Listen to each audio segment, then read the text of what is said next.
¿Ya están todos los ponentes? Sí, Perfecto. Pues yo creo que vamos a iniciar. Bueno, todavía están entrando algunas personas. Les daré entrada conforme vayan solicitando la admisión.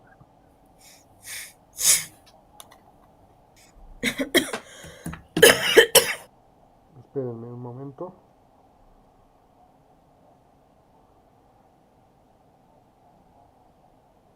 Bueno, primero agradecerles a todos que, tanto ponentes como los asistentes, agradecerles de antemano su presencia en este encuentro científico y hacia la sociedad. Lo hemos titulado Contaminación atmosférica y sus implicaciones del posgrado a la sociedad. Y pues queremos compartir un poquito del conocimiento que se adquiere en las aulas de esta universidad con el propósito de que las personas también se vayan enterando, en este caso, de los contaminantes y cuáles son las repercusiones que pueden existir hacia las personas. Entonces, pues espero que les guste este pequeño evento. Tenemos algunos moderadores, eh, los iré presentando conforme vaya siendo su turno. La primera moderadora es la doctora Yolanda Elizabeth Morales García. Si la primer ponente nos hace favor de poner la presentación, se lo agradecería para que la doctora pueda llevar a cabo la presentación, que es el caso de Inés. Inés, por favor, si pones tu presentación. La doctora Yolanda Elizabeth Morales García ha estado trabajando con microorganismos. Dentro de los microorganismos, muchos de ellos son bioremediadores. Y bueno, pues en lo que Inés pone su presentación, ¿sí está por acá Inés? sí, doctor. Ah, Sí. perfecto. En lo que Inés nos pone la presentación, eh, pues quería preguntarle, doctora, qué opina de la contaminación ambiental. Gracias, doctor. En lo que Inés termina de poner su presentación para poderla presentar al público que está aquí presente, disculpen toda la palabrería con esta palabra, y refiriéndome y en respuesta al doctor Jesús, realmente la contaminación hoy en día, y esto lo hago de manera muy constante con mis grupos en clases aquí en la universidad, al ser partículas tan pequeñas, realmente no las tomamos en cuenta. ¿Cuándo es que nosotros sabemos que hay alguna contaminación? Cuando vemos un síntoma, ya sea un síntoma en las plantas o un síntoma en los humanos. Y es ahí cuando, desde el punto de vista social, nos preocupamos por hacer mejoras, por buscar alternativas que se eviten, en este caso, tener enfermedades, ya sea en el humano, en general en los organismos vivos. Y es ahí donde tomamos conciencia de dónde realmente vivimos. Es difícil que el resto de la población entienda desde el punto de vista técnico, hablando desde el punto de vista científico, el que conozcan todos estos detalles. Pero una forma en la cual nosotros podemos comunicar al resto de la población es este tipo de eventos donde estudiantes de maestría, de doctorado, incluso de la licenciatura, pueden compartir su conocimiento de forma coloquial, que es así como nosotros mencionamos la comunicación con el resto de la población. Entonces, hablar desde el punto de vista de contaminantes ambientales, vaya, que tenemos muchos y en todos los ecosistemas. Vivimos en un solo planeta, no podemos mudarnos a otro planeta y por lo menos yo veo esta actividad proactiva y constructiva y que al final pues esperemos sacar muy buenas conclusiones de las diferentes presentaciones de los estudiantes aquí presentes. Gracias, doctor Jesús. De acuerdo, doctora, muchas gracias por compartir parte de su conocimiento y ahora sí le cedo la palabra para que haga la presentación. Sí, Gracias, doctor. doctor. Está bien. Buenas tardes a todos los presentes. Vamos a iniciar con la presentación de la alumna Inés Tobón Flores de la Facultad de Ingeniería Química. Ella nos va a dar su ponencia, tiene un límite de 10 minutos y posteriormente en 5 minutos, levantando la manita, los asistentes podrán aportar alguna duda en cuanto a su presentación. Adelante, Inés. Muchas gracias. Buenas tardes. Pues sí, están viendo mi presentación. Así es, adelante, Inés. Ok. Bueno, como usted ya me presentó, mi nombre es Inés Tobón Flores. Entonces, mi presentación que hoy les voy a compartir es contaminantes neurotóxicos ambientales y el impacto de la contaminación del aire en el desarrollo de la función cerebral. Salud neuronal. Los contaminantes ambientales son responsables de diferentes tipos de trastornos neurológicos. Como podemos observar en las imágenes, todos los contaminantes que se están introduciendo hacia nosotros. ¿Cuáles son las principales fuentes de contaminantes que contribuyen a la neurotoxicidad? Bueno, tenemos diferentes factores, como son la quema de desechos terrestres, que pueden ser incendios forestales o quema de basura, los escapes de los automóviles en las grandes ciudades, las cuales generan mucha contaminación. También tenemos las emisiones industriales, que generan emisiones químicas contaminantes. Dentro de la agricultura están induciendo pesticidas, los cuales también son contaminantes.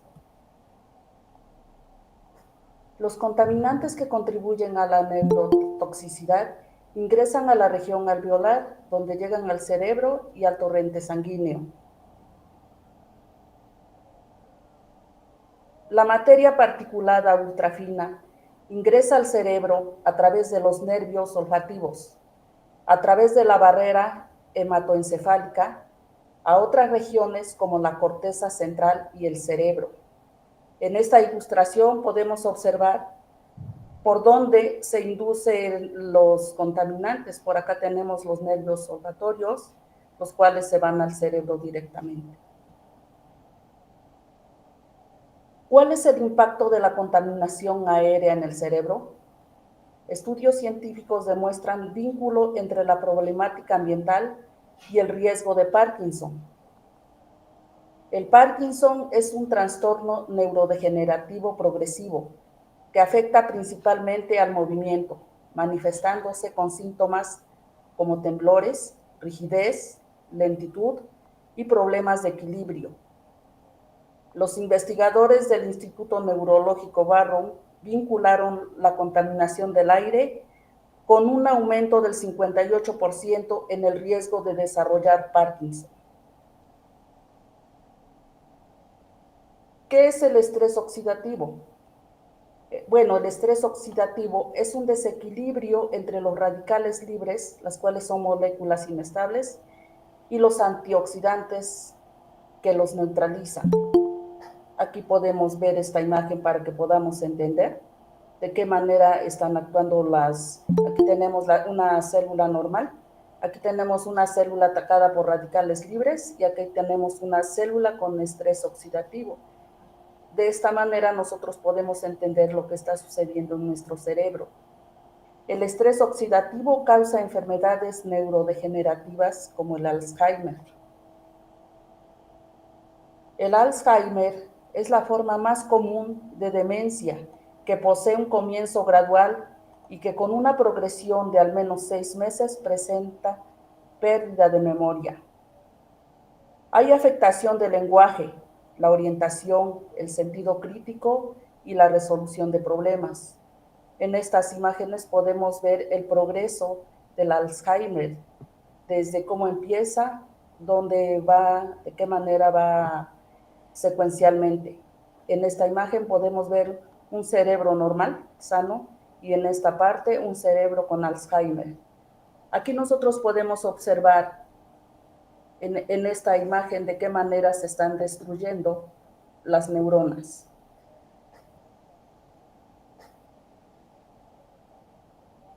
Efectos de los pesticidas en la salud como mecanismos de acción neurotóxica. Los plaguicidas se consideran un veneno silencioso, los cuales son los organofosforados y carbamatos.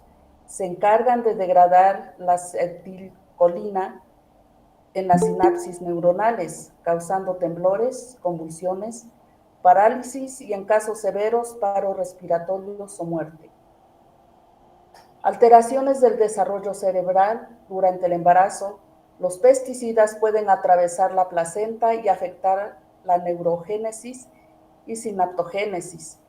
Estos efectos están relacionados con retrasos cognitivos, los TDAHs y trastornos del espectro autista.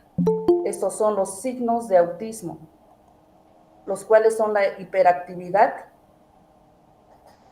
la desatención, el rechazo de afecto físico, caminan de puntillas, la sensibilidad a los sonidos y ruidos fuertes, histeria y depresión y aislamiento.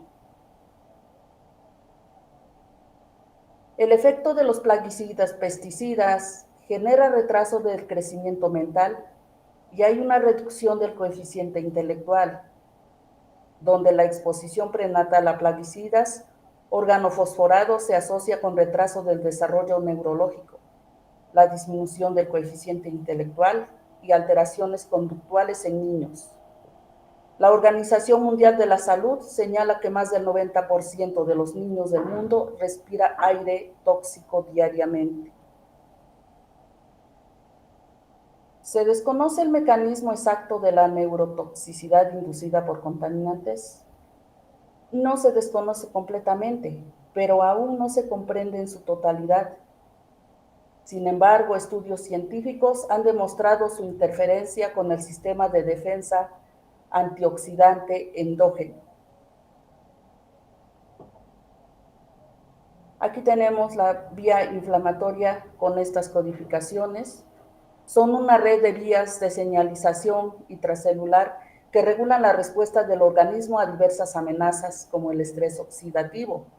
El NRF2 es un factor de transcripción crucial que regula cientos de genes antioxidantes y de desintoxicación, protegiendo las células del estrés oxidativo. Los contaminantes ambientales también dañan al ADN al inducir mutaciones, aductos y estrés oxidativo, lo que aumenta el riesgo de cáncer, enfermedades autoinmunes y otras enfermedades a largo plazo. Difusión mitocondrial. Si la difusión se altera, las mitocondrias no llegan a la sinapsis, lo cual hay un déficit energético. Se acumulan desechos metabólicos y hay estrés oxidativo. Se produce difusión sináptica y a largo plazo neurodegeneración y da como consecuencia enfermedades como Alzheimer, Parkinson y esclerosis lateral amiotrófica. Aquí les presento una tabla sobre el estrés oxidativo neuronal inducido por metales pesados. Los metales pesados que causan este tipo de estrés oxidativo son el plomo, mercurio, cadmio, arsénico y manganeso, los cuales pueden inducir estrés oxidativo mediante varios mecanismos celulares. El plomo inhibe enzimas antioxidantes e interfiere con neurotransmisión, y existe una disminución de memoria, atención y aprendizaje en niños. El mercurio aumenta las especies reactivas del oxígeno y daña las mitocondrias, apoptosis neuronal, pérdida de neuronas del cerebro y corteza. El cadmio inhibe los SOD, CAD, GPX y bloquea el NRF2. Más adelante vamos a ver qué son. Provoca degeneración dopaminérgica causando parkinsonismo. El arsénico genera los ROS y altera metabolismo energético. Existe difusión cognitiva, estrés oxidativo hipocampal. El manganeso, por su parte, en exceso induce estrés oxidativo en astrocitos y mitocondrias, y hay una alteración motora tipo Parkinson. De una forma resumida, la exposición a metales pesados se acumulan en el cerebro. La interferencia con mitocondrias, hay una fuga de electrones, depresión de glutación, defensas antioxidantes, activación de NF-κB, neuroinflamación, daños a membranas ADN y sinapsis, apoptosis neuronal. Resultado, estrés oxidativo más de neurodegeneración progresiva.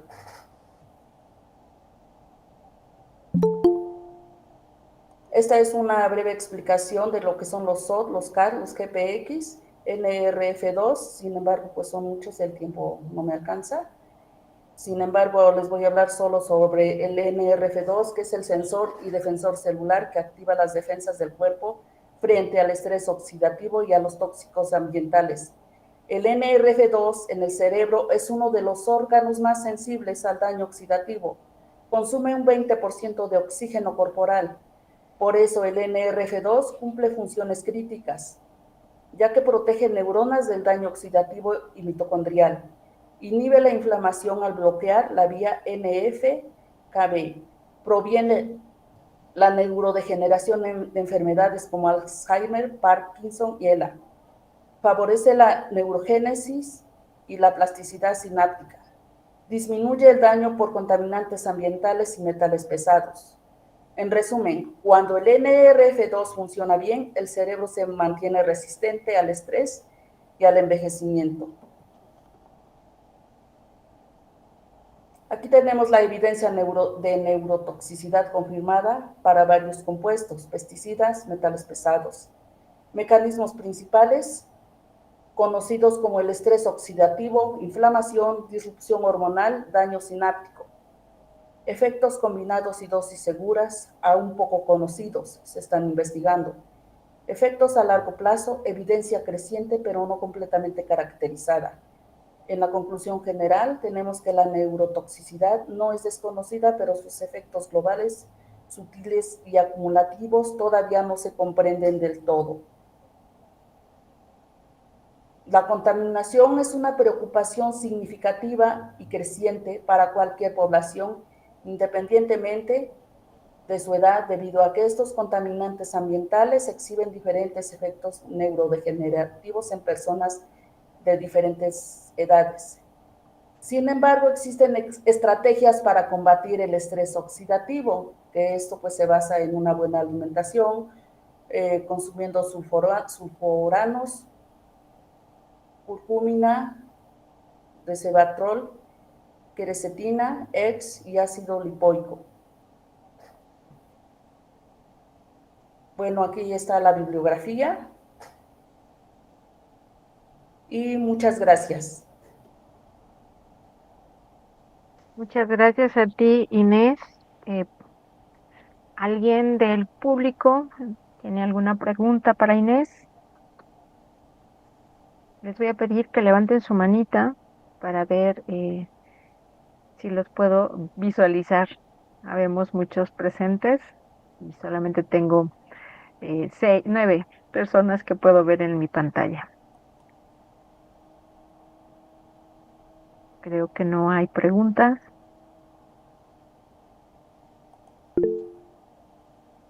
Adelante, doctor Jesús. Inés, muchas gracias por la presentación. Es muy interesante toda esta cuestión de la neurodegeneración y todo lo que nos mostraste. Pues uno antiguamente pues pensaríamos que es debido a condiciones más que condiciones medioambientales. Pensábamos que era más por cuestiones hereditarias. ¿Nos podrías ampliar un poquito más acerca de estos nuevos hallazgos que hay de la contaminación ambiental con cuestiones neurodegenerativas? Claro que sí, doctor. No sé si gustan ver alguna diapositiva en especial. No, tu opinión general y a lo mejor un ejemplo que te haya sorprendido más. Ok. Bueno, a mí me llama mucho la atención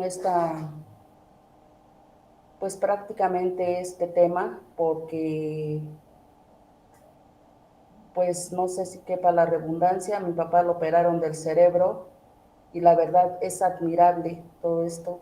Prácticamente esto que estoy presentando pues no es nada, no es nada. Sin embargo, a mí me llama mucho la atención porque precisamente, pues como usted comenta, que pensamos que son cosas hereditarias. Sin embargo, tenemos la contaminación por todos lados.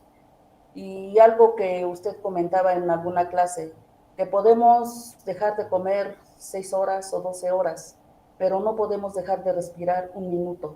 Entonces, pues esa es mi aportación, doctor. De acuerdo, muchas gracias. Sí, doctor. Voy a dejar de Ay, compartir. gracias, Inés. ¿Alguna otra pregunta para Inés? Bueno, vamos en tiempo correcto. El siguiente ponente sería la alumna Yasmín. Les voy a pedir, por favor, que nos presente o que nos comparta su presentación. Bueno, si es que se encuentra entre el público. Mientras Sí, aquí comparte, estoy. Buenas Gracias, tardes. Yasmín. Buenas tardes. Adelante. mientras comparte la presentación, voy a presentar a la segunda moderadora y ahorita te regresamos la palabra, doctora Elisa, para una moderación más adelante. Gracias, doctor. Estoy para servirte. La segunda moderadora es la maestra en ciencias Jessica Larisa Yáñez. Ella es microbióloga, nos acompaña también, nos hace favor de acompañarnos para la moderación de estos trabajos de posgrado hacia la sociedad. Maestra Larisa, ¿tenías idea de esta situación neurodegenerativa dada por la contaminación ambiental? No, no había escuchado de eso. Este tema de la contaminación a mí me llama mucho la atención desde que, bueno, yo me concentré mucho en la parte de los plaguicidas, ¿no? Pero como comentaba Inés, pues hay bastantes fuentes de contaminación que hasta recientemente se están encontrando los efectos a nivel de la salud humana. Y es bien preocupante, bien preocupante, como pues ahorita nosotros tratamos de abordarlo en el ámbito científico, ¿no? Pero pues también esta parte de la regulación también de políticas que nos ayuden a cuidar pues la salud humana, sí, y también el medio ambiente, pues son también urgentes.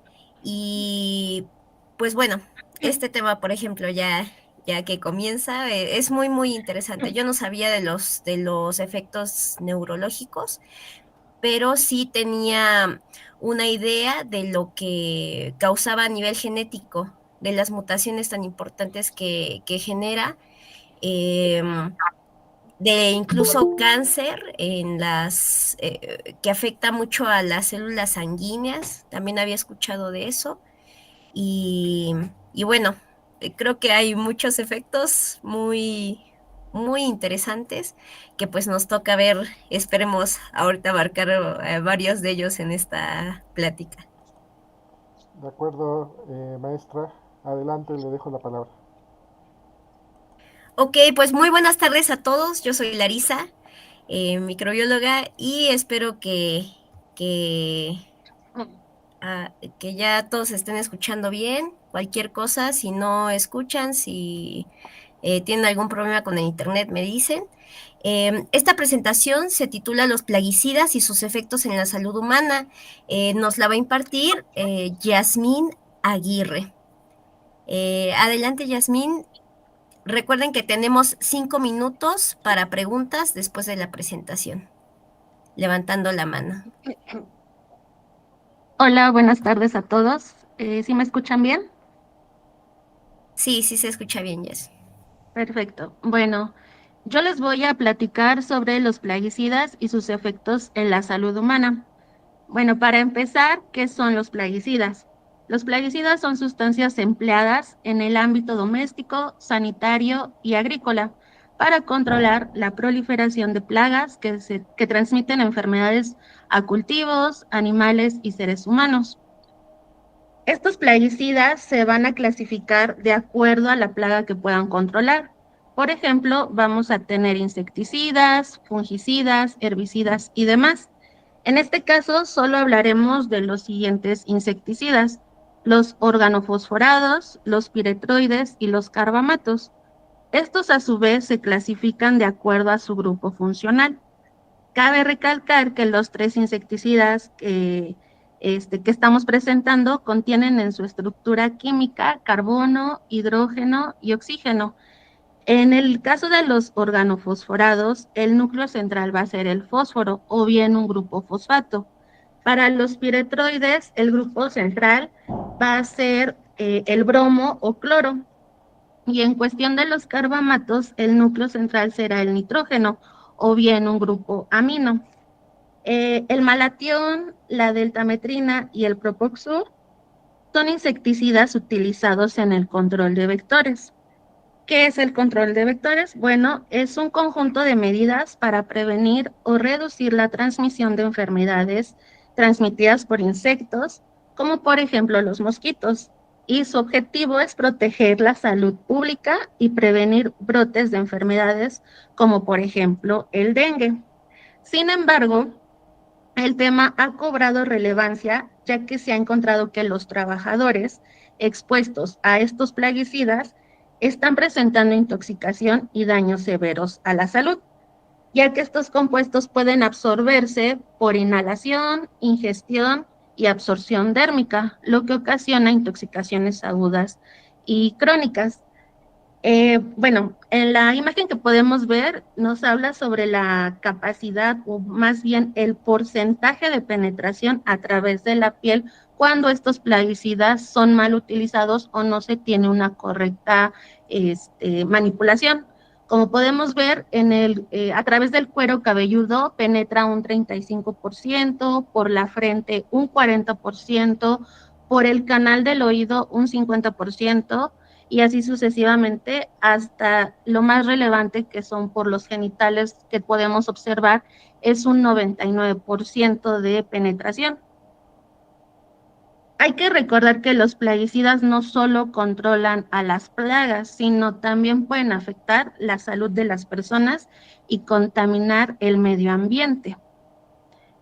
En este caso de estudio, pues nos vamos a enfocar a los daños a la salud. Este estudio nos habla sobre trabajadores que están expuestos a estos plaguicidas y se ha reportado que la intoxicación aguda se da a las pocas horas de haber estado en contacto con estos plaguicidas y los efectos que puede provocar pues son dolores de cabeza, mareos, náuseas, vómitos, vista nublada, irritación ocular y en dado caso de que así lo reaccione el organismo, irritaciones en la piel pero muy leves. Pero ¿qué pasa cuando estos trabajadores están expuestos a concentraciones altas y expuestos a diferentes o más bien concentraciones un poco altas y prolongadas? Disculpen. ¿Qué pasa? Pues empieza a haber otros tipos de daños a la salud. Esto se ve en la intoxicación crónica, que esta se presenta después de días, meses o incluso años de haber estado en contacto con estos plaguicidas. Lo primero que se ha reportado pues son daños a los pulmones, las irritaciones en la piel ya se ven o son más notorias, incluso más grandes. También vamos a presentar lesiones en el hígado y riñones. Y lo que más ha llamado la atención es los riesgos en el sistema reproductivo tanto de hombres como mujeres. En cuestión de los hombres se da la presencia de esterilidad, así como la disminución de espermatozoides, la movilidad, en pocas palabras, la calidad seminal se reduce. ¿Y qué pasa también? Que se ha reportado que las parejas de estos trabajadores expuestos a plaguicidas empiezan a presentar malformaciones en sus fetos, así como abortos espontáneos, partos prematuros, y en cuestión de las mujeres que llegan a estar laborando o exponiéndose a estos plaguicidas, también se presentan trastornos menstruales, así como abortos espontáneos, partos prematuros, y empieza a disminuir su fertilidad. ¿Qué es lo que se propone? Bueno, que estos trabajadores utilicen un equipo de protección personal, ya que este EPP pues, va a reducir significativamente el riesgo de envenenamiento por plaguicidas, porque va a limitar lo que es la inhalación, el contacto dérmico, ocular, oral. Es importante recalcar que esto no va a eliminar por completo el riesgo. ¿Por qué? Porque muchas de las veces los trabajadores no usan correctamente estos equipos de protección personal.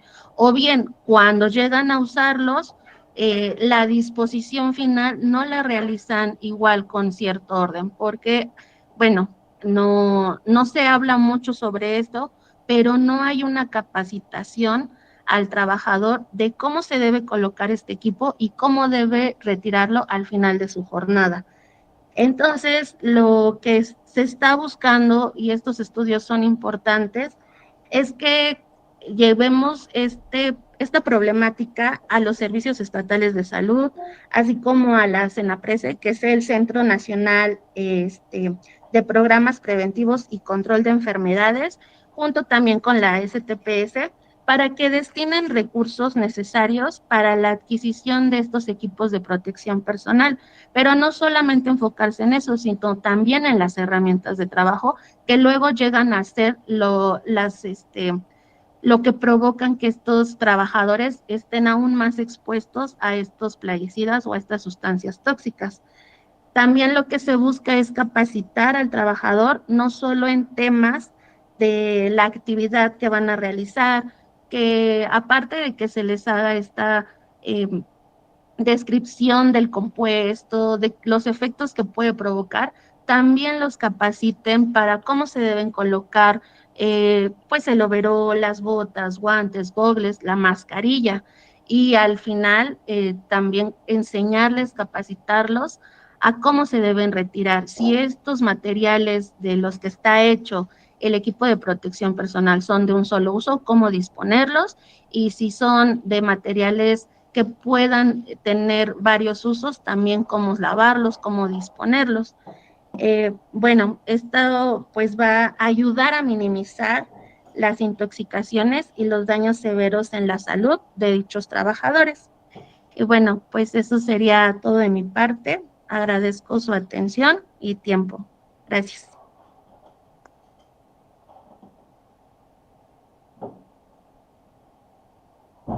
Ok, muchas gracias, Yasmín. ¿Alguna pregunta de alguno de los participantes? Recuerden levantar su mano para que pueda ver por aquí en la pantalla a quienes participan. Que ya puedo ver. ¿Alguna pregunta? ¿Alguna pregunta? Elisa Morales y Julie. Bueno, primero vámonos con Elisa Morales, la doctora Eli, y luego Julie Muñoz. Muchas gracias, Larisa. Eh, Yasmín, en cuanto a la clasificación de los plaguicidas, bueno, realmente yo sé que tienes una primera impresión con esta clasificación que nos acabas de mostrar en tu presentación, pero tú en casa, ¿usas plaguicidas? Vaya, esta pregunta se los hago generalmente a mis estudiantes en clase en ecotoxicología, por el hecho de que, como les mencionaba hace un momento, no los visualizamos, no los tenemos presentes. Pero la pregunta es así sencilla, Yasmín. Eh, ¿Utilizas algún tipo de plaguicida, de herbicida, de fungicida en general en casa? Gracias. Pues sí, yo creo que tal vez los básicos para matar mosquitos o pues insectos rastreros como cucarachas o hasta incluso chinches, ¿no? Que ya es una plaga que se da en la actualidad, ya no solamente es en ciertas áreas, sino incluso se ha dicho que Puebla está infestada de cucarachas en todos lados. Entonces, sí, sí los he utilizado. Yo creo que hasta ahorita ha empezado a crear esa relevancia e importancia de ver de qué están compuestos estos plaguicidas, ¿no? Porque a veces los usamos simplemente para eliminar el problema que son los roedores, cucarachas, insectos y demás, pero no sabemos qué estamos inhalando, qué estamos tocando, porque efectivamente hay esta falta de desinformación sobre qué contienen, cómo deben usarse y solamente cuando ya estamos presentando el síntoma, que de entrada es una irritación dérmica o una falta de aire, que pues obviamente se pierde este aire, pues ya empiezas a notar que es peligroso y a lo mejor no lo dejas de usar, sino recurres a otros métodos, ¿no? Que se ha visto que hay muchas personas que al usar esto, pues simplemente utilizan un cubrebocas y creen que con eso ya estamos protegidos, ¿no?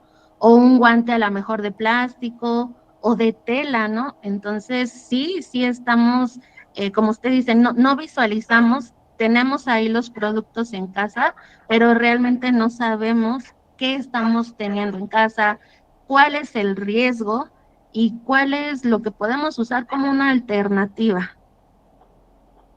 Muchas gracias, Yasmín. Sí. Ok, seguimos con Julie Muñoz. Muchas gracias. Yo tengo igual una duda dirigida en ese ámbito que acaban de tocar, en el aspecto de que en la ciudad se ocupan muchos insecticidas o plaguicidas directamente para ese tipo de plagas, ¿no? Las cucarachas. Mi pregunta va dirigida a más en el ámbito clínico o médico, que se sabe que cada 3 meses se tiene que fumigar, forzosamente por ley, ¿no? Y en este caso, ¿cómo protegerías o cómo se protegería a la persona expuesta por 3 meses a estas sustancias, ¿no? Porque hablas de que se debe usar protección, pero ok, y después se expone a la persona cada día por 3 meses y se vuelve a fumigar y así constantemente. Estas personas que están con este insecticida, ¿no crees que desarrollen un efecto a futuro? ¿Y qué podría ser la solución para minimizar el problema a futuro, ¿no? Bueno, de entrada desconocía del tema, no sabía que clínicamente se tenía que realizar estas fumigaciones constantemente. Es bueno saberlo. Y bueno, como no tengo experiencia en el tema, probablemente lo que se me ocurre por lógica es de entrada. Yo sé que es una clínica, pero pues hay que cerrarla momentáneamente para poder realizar esta fumigación. Eh, Utilizar yo creo que un plaguicida, un insecticida, tal vez menos tóxico con las personas, con humanos, y que sea potencialmente funcional para poder matar solamente lo que es la plaga. Yo creo que eso sería lo que se me ocurría en este momento. Y obviamente, como todo, siempre hay un residual, un residuo. Entonces, pues yo creo que tendría que buscar un equipo de protección personal para, pues para cada persona. A lo mejor algunos van a necesitar ciertos overoles, otros una mascarilla, dependiendo del grado en el que esté expuesto.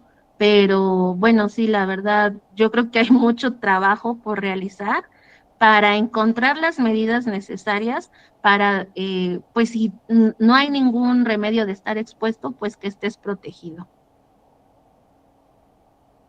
Gracias. Muchas gracias. Ok, muchas gracias. Ya estamos en tiempo límite, entonces damos paso a la siguiente presentación. Muchas gracias, Yasmín Aguirre, por tu presentación muy interesante. Gracias.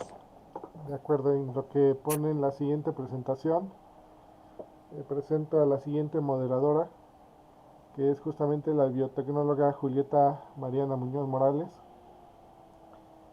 Julieta ha trabajado también mucho tiempo con aspectos biotecnológicos relacionados con microorganismos benéficos y pues ya más recientemente está involucrada en un trabajo de maestría en semiconductores y pues la invitamos aquí como parte de actividades de retribución social también.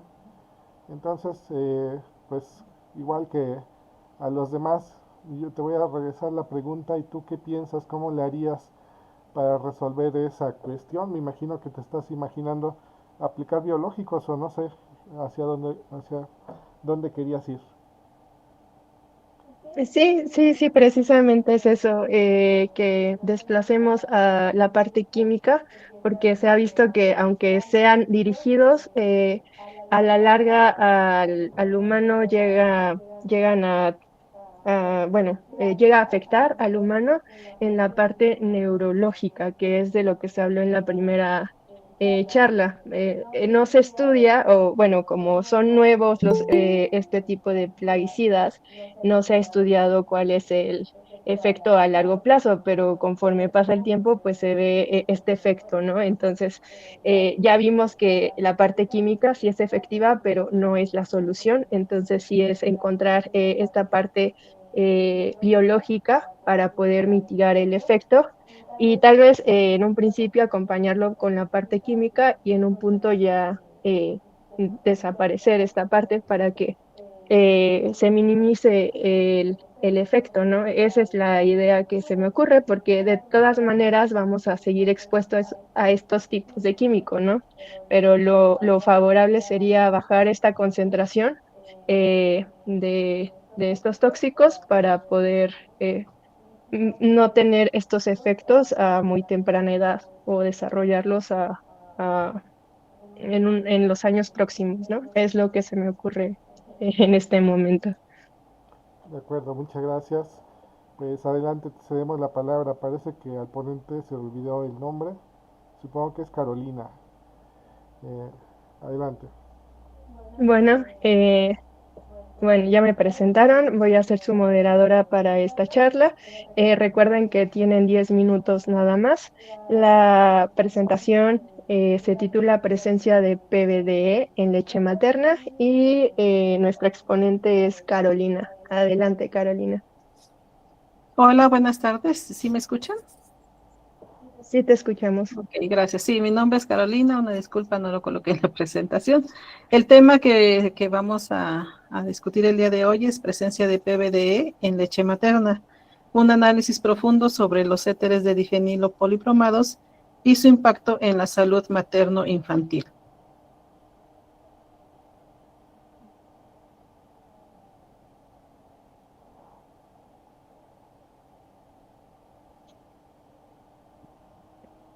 ¿Qué son los PBDE y por qué están en nuestro entorno? Los PBDE son compuestos bromados que son utilizados o que han sido utilizados como retardantes de llama. Los éteres de difenilo polibromado son sustancias químicas sintéticas utilizadas desde los años 70 como retardantes de llamas en productos cotidianos. ¿En dónde los encontramos? Les parecerá algo de lo que no nos habíamos dado cuenta, pero los encontramos en muebles, en los textiles, en los electrónicos, en los televisores que tanto utilizamos, en equipos electrónicos, en espumas de los colchones, en equipos de construcción. ¿Y para qué los utilizaban? Pues para minimizar como tal la propagación del fuego, tal vez de una forma que consideraron era en nuestro beneficio, pero a largo plazo terminó afectándonos, tanto en nuestra salud sobre todo. Actualmente los PBDE han sido estudiados y por lo tanto se han ido regulando, pero aún no están totalmente en conocimiento de los efectos que nos han generado y sobre todo porque son muy persistentes en el ambiente y estos permanecen pues por décadas. ¿Cuáles son las vías de exposición y cómo llegan los PBD al organismo materno? La exposición humana a los PBDE ocurre principalmente a través de múltiples rutas ambientales y alimentarias que contribuyen a su acumulación en el cuerpo. La primera es la inhalación de polvo doméstico. Los PBDE se liberan de productos tratados y se adhieren a partículas, sobre todo del polvo, las cuales pues es lo que respiramos diariamente, tanto en hogares como en oficinas, en las calles, en todos lados, ¿no? Es nuestro día a día. En el consumo de alimentos, esto pues sobre todo está muy presente en los pescados y en todo tipo de grasas, carnes con grasas y productos lácteos, debido a que se acumulan en la cadena alimentaria. También la otra vía de exposición es el contacto térmico. Esto es a través de la absorción de la piel al tocar superficies tratadas con retardantes de llama. Sobre todo en las salas, en las alfombras, todo ese tipo de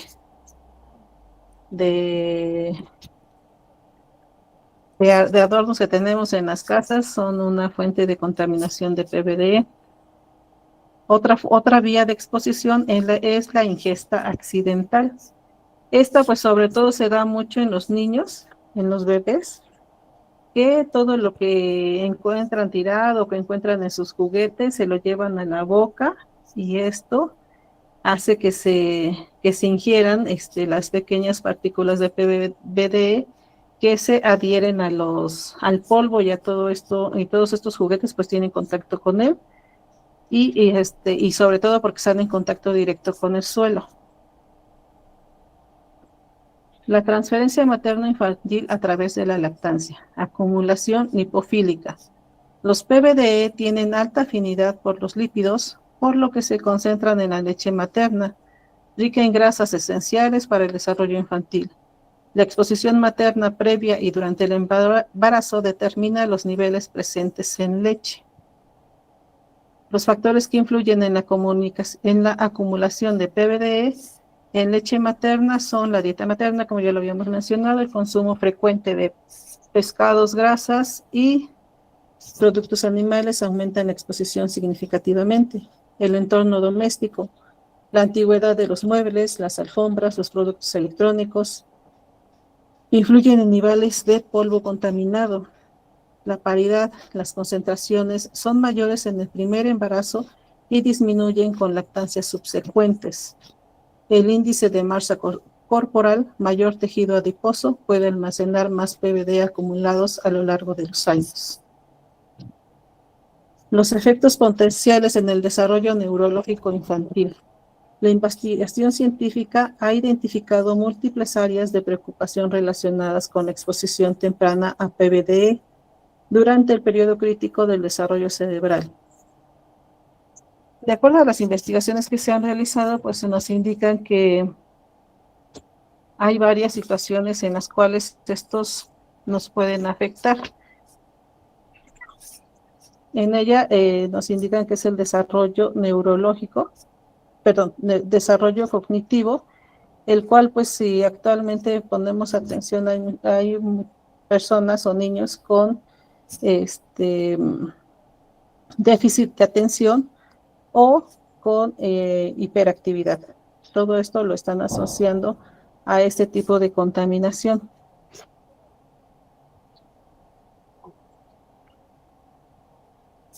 Otro es la función tiroidea, la cual se está limitando de acuerdo al si se está o no ingiriendo ese tipo de contaminación, se ve afectada las funciones y por tanto nuestro desarrollo psicomotor. Todos estos tipos de desarrollo neurológico se ven afectados por ese tipo de contaminación ambiental. Comparación entre el riesgo y beneficios de los PBDE versus contra la lactancia. Los riesgos de los PBDE: exposición a contaminantes persistentes, posibles efectos en neurodesarrollo, alteración de función tiroidea, la acumulación en tejidos infantiles.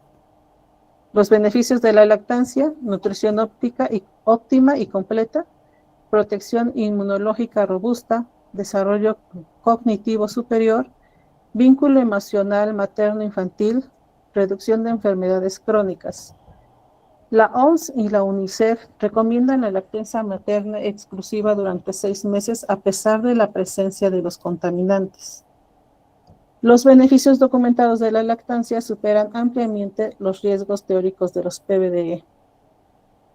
Los beneficios nutricionales, inmunológicos y de desarrollo de la leche materna son irreemplazables y superan significativamente los riesgos de exposición a contaminantes ambientales. ¿Qué podemos hacer para prevenir y reducir esta exposición? No podemos eliminar completamente el uso de este tipo de artículos o de los PBD en nuestro entorno, pero sí podemos minimizarlos un poco en el caso de la exposición materno-infantil. Estas son actividades sencillas y cotidianas que podemos estar haciendo en nuestros hogares, y la primera sería la limpieza frecuente del hogar, aspirando regularmente con los filtros adecuados. En este caso indicamos unos filtros tipo EPA, pero pues pudiera ser cualquier tipo de filtro que pueda acaparar este tipo de partículas. Limpiar las superficies con paños húmedos para eliminar el polvo que se encuentra en el ambiente. Otro sería la elección consciente de alimentos. Variar fuentes de proteína, limitar pescados de alto contenido graso, preferir productos orgánicos cuando sea posible y lavar bien frutas y verduras. Productos libres de retardantes. En este caso, pues sí es necesario tomar un poquito de tiempo y revisar las etiquetas que cada uno de los artículos contienen para verificar de qué están compuestos. Y pues a lo mínimo posible poder utilizar este tipo de contaminantes, los PBDs, leyendo esta parte y pues bueno, certificando la ausencia de los retardantes de llama bromados. La higiene de las manos, que eso bueno ya lo hemos venido manejando en muchas de las situaciones que se han presentado. El lavado de manos frecuente, especialmente antes de comer y después de manipular productos electrónicos o espumas que a veces consideramos que no son dañinos, pero ya expusimos la parte del por qué debemos de generar una costumbre en el lavado y la higiene de las manos. Mantener una ventilación adecuada, mantener espacios bien ventilados para reducir concentración de compuestos volátiles, y el reemplazo gradual en medida de lo posible, sustituir productos antiguos fabricados antes de 2004. Y bueno, ya para finalizar, por algunas conclusiones: los niños y los infantes presentan mayor carga proporcional de PBDs por todo lo que mencionamos, que son los más susceptibles a jugar en el piso, tomar las cosas del suelo, llevárselos a la boca, y de esta forma llevan todo este tipo de partículas ya contaminadas con PBDs a la boca y son ingeridas por ellos. Medidas dirigidas: reducción de domésticos electrónicos, manejo seguro de residuos electrónicos, todos estos electrónicos, televisores, videojuegos, controles, llevarlos a los lugares de reciclaje indicados para que de esta forma pues se tenga un manejo seguro y no continúen con ese tipo de contaminación. A pesar de la reducción de usos y producción, la persistencia y el reciclaje informal implican que la exposición no ha desaparecido. La vigilancia biomonetaria sigue siendo necesaria. Entonces es también tomar en cuenta que estos contaminantes, a pesar de que se empiezan a estudiar y a tener un mayor control de ellos, pues en sí siguen existiendo por todo lo anterior que ha sido empleado. Entonces no debemos de minimizar estas medidas de seguridad para pues tratar de que no nos afecten gravemente en nuestra salud. Y eso sería todo. Muchas gracias. Muchas gracias, Carolina. Tenemos 4 minutos para preguntas. ¿Alguien tiene alguna pregunta?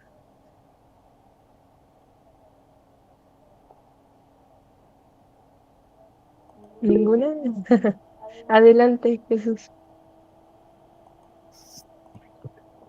Sí, gracias. Carolina, mencionaste que los aparatos antes de 2004 son más riesgosos, o sea, tienen más de estos PBDs.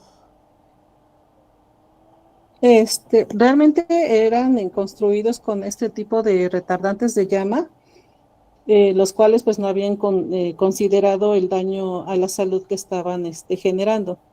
Por eso es que los que fueron construidos antes de 2004 aún tienen este tipo de ésteres polibromados. Ah, vale. Entonces ahora ya usan otro retardante. Ya están empleando nuevos retardantes con otro tipo de productos que no son tan dañinos como los anteriores. De acuerdo, muchas gracias. Adelante, Jessica Yáñez. Ah, creo que quedó contestado un poquito mi pregunta, porque yo iba a preguntar, por ejemplo, las laptops, los celulares, ya ahora en estos tiempos, que si se utilizaban retardantes de llamas, pero me dices que no, ¿verdad? O sea, sí, pero ya de otro tipo. Sí, algunos son órganos fosforados. Por ejemplo, actualmente también utilizan, me parece que es el hidróxido de aluminio y los compuestos de silicio. Ahí son algunos de los que actualmente están reemplazando a los polibromados. Ah, ok. Ok. Bueno, Esto, muchas lo que gracias. van a hacer estos, los que actualmente utilizan, lo único que hacen es enfriar el material y y por lo tanto, pues no son tóxicos y no son tan persistentes como los polibromados, que esos eran los que, aparte de ser tóxicos, pues aún persisten en el ambiente. Y los que actualmente se utilizan ya no están generando ese tipo de persistencia y no son tóxicos. Ok. Y no hay campañas, ¿verdad? Como para ir a dejar tus aparatos viejitos o algo así. Pues solamente las campañas que mencionan, las de reciclaje de equipos electrónicos, pero no lo manejan de la forma de como nosotros lo estamos aquí indicando, sino simplemente te dicen, lleva tus equipos a los centros de reciclaje y ya, ¿no? Realmente el enfoque del daño que nos causaron o nos están causando, nunca, bueno, yo no había escuchado, la verdad, desconocía que tanto daño nos causaran, pero pues realmente si nos ponemos a leer, pues encontramos bastante información donde nos indican todas estas situaciones que han generado y que a veces lo asociamos a como que pues es algo hereditario, es algo que pues el niño o la persona por mala suerte está padeciendo, cuestiones así que no asociamos a ese tipo de equipos que tenemos en las casas y que no sabíamos o no sabemos que nos estaban afectando tanto. Ok, muchas gracias. Muchas gracias, Carolina. Gracias. Gracias, Julieta, por moderar esta sección. Voy a presentar a nuestra siguiente moderadora, en lo que Carlinda abre su presentación. Eh, es la doctora Jessie Hernández Canseco. Ya vi que andas por ahí. Eh, la doctora Jessie Hernández Canseco ha trabajado también con microorganismos benéficos, eh, y pues desde vertientes a nivel de tolerancia a distintos ambientes, vertientes de biología molecular, y pues incluso ahora está intentando una patente, en la que pues está aprendiendo también cosas que no tenía ella idea que se tenían que hacer para el proceso, ¿verdad? Doctora Jessie, a todos les estoy haciendo una pregunta. En tu caso, pues con tus microorganismos, ¿habías pensado el potencial que podrían tener para biorremediar estos problemas que tenemos en la actualidad? Sí, buenas noches a todos y mucho gusto. Pues sí había pensado en el potencial de los organismos que estudié durante mi tesis doctoral, en cómo pueden aportar o contribuir para resolver algunos problemas, particularmente en el suelo. Y toda la tesis doctoral que desarrollé pues estuvo enfocada en suelos salinos o degradados por condiciones de aridez o erosión. Entonces, trabajé con un grupo muy particular de bacterias que son halotolerantes, es decir, resistentes a la salinidad. Y bueno, por ahí surgieron muchas interrogantes. También en la búsqueda bibliográfica hubo mucha información sobre cómo este tipo de microorganismos pueden contribuir bastante a recuperar la fertilidad en el suelo. Entonces, pues sí tiene algo que ver con este tema de la biorremediación. De acuerdo, doctora, pues te cedemos la palabra para que presentes a la siguiente ponente. Adelante. Bueno, pues entonces estoy viendo en la pantalla que se trata de un cartel titulado COPS y su impacto en la fertilidad. Veo que quien lo va a presentar es la alumna Carolina Tapia Vázquez. Pues te doy la palabra, Carolina, y gracias. Hola, muy buenas. Mi nombre es Carlinda Tapia Vázquez y yo les voy a hablar un poco sobre los COPS y el impacto que tienen en la fertilidad de las mujeres. Primero, hablando específicamente sobre estos compuestos orgánicos, se acumulan en el ambiente y en el cuerpo humano debido a esta alta estabilidad que tienen. Ahora, por parte de la fertilidad, de acuerdo a la OMS, la fertilidad de la mujer es la capacidad biológica para concebir antes de 12 meses de relaciones sexuales regulares y llevar a cabo un embarazo en término. Este proceso, pues obviamente depende de otros factores como es la salud hormonal, la ovulación regular y la calidad de los óvulos. En el caso de la infertilidad, se define como la incapacidad de lograr un embarazo clínico después de un año de relaciones sexuales regulares y sin protección. De esto es la parte de la reserva ovárica, que es la cantidad y la calidad de folículos ováricos. Esto es lo que tienen las mujeres, bueno, disponible en su momento determinado en la etapa de la edad reproductiva. Entonces, podemos decirlo que es el potencial reproductivo en el ovario. Ahora, ¿por qué tanto hincapié en los COPS en el hogar? A pesar de que sean compuestos más industriales, tenemos que tener en cuenta que pues existen en nuestros hogares. Por ejemplo, los pesticidas organoclorados que se encuentran en residuos de alimentos provenientes de antiguos usos agrícolas. Entonces, por eso la importancia de lavar bien nuestras frutas y verduras. También los bifenilos policlorados, que se encuentran en equipos electrónicos antiguos, como ya lo mencionaba Caro, en pinturas, en selladores, y también los éteres difenílicos polibromados, que es la ponencia anterior, que igual se encuentran en retardantes de llama, por lo tanto se encuentran en espumas, en tapicería, cortinas, alfombras, electrónicos. Otro de ellos es las sustancias percloralquiladas, que se encuentran en sartenes antiadherentes, por eso la importancia de cuando nuestros sartenes antiadherentes ya están rayados, eliminarlos.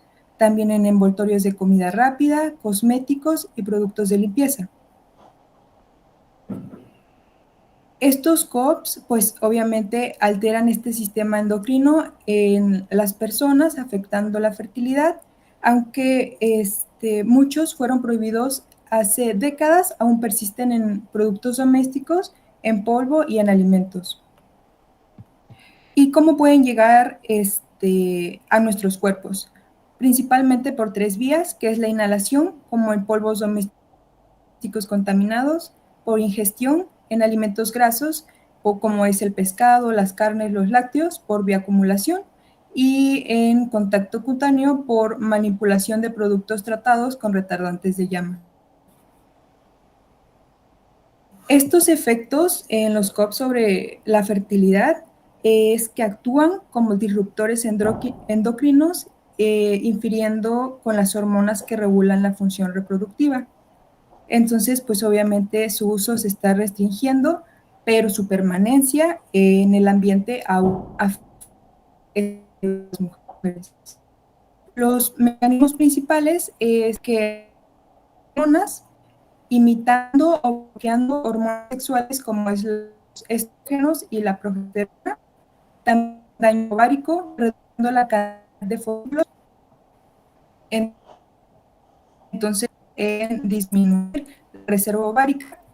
También esta parte del estrés oxidativo, esto provoca el uso crecimiento prematuro de nuestro tejido y afectando el desarrollo fetal.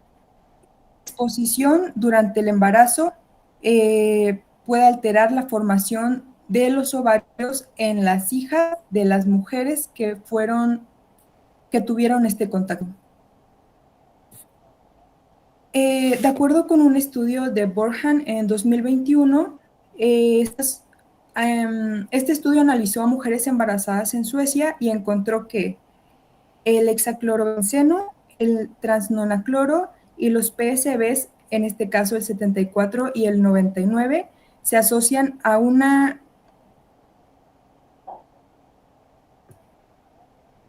disculpen, ¿no me escuchan?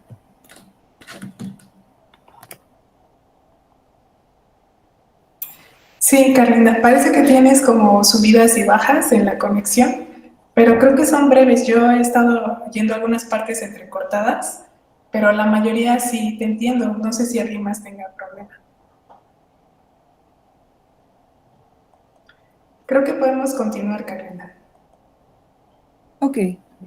Entre estas consecuencias está pues un menor número de folículos que se traduce a menor fertilidad natural, un mayor riesgo de infertilidad y menopausia temprana y posibles dificultades en tratamientos de reproducción aislada. Existen el tratado de Estocolmo que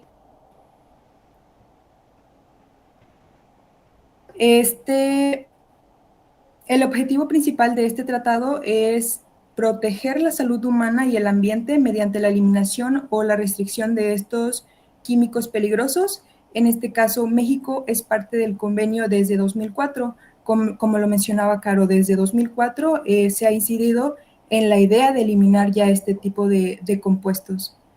Esto prohíbe o controla pesticidas como es el DDT, las aldrinas, los clordanos y los heptacloros, también los bifenilos policlorados, los retardantes de llama y otras sustancias como los PFOA. ¿Y por qué es importante eliminarlos del hogar? Pues aún siguen presentes en electrónicos viejos, en tapicería y en pinturas. Estos mismos se acumulan con el polvo doméstico y en los alimentos grasos y obviamente pues la exposición diaria sigue siendo un peligro en mujeres en edad reproductiva. Y nosotros pues, ¿qué podemos hacer? Primero pues no quemar ni desechar basura como los electrónicos o plásticos antiguos. También evitar los productos retardantes de llama o los antiadherentes deteriorados. Así que todos nuestros sartenes rayados, pues a la basura.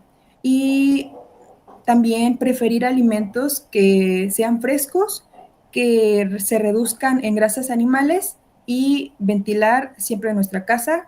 Y como conclusión, pues eliminar estos COPs del hogar no solo protege el ambiente, sino también cuida nuestra fertilidad y las futuras generaciones. Muchas gracias por la presentación. Me parece que tenemos 3 minutitos para preguntas. Hay espacio para 1 o 2 preguntas. ¿Alguien tiene alguna duda?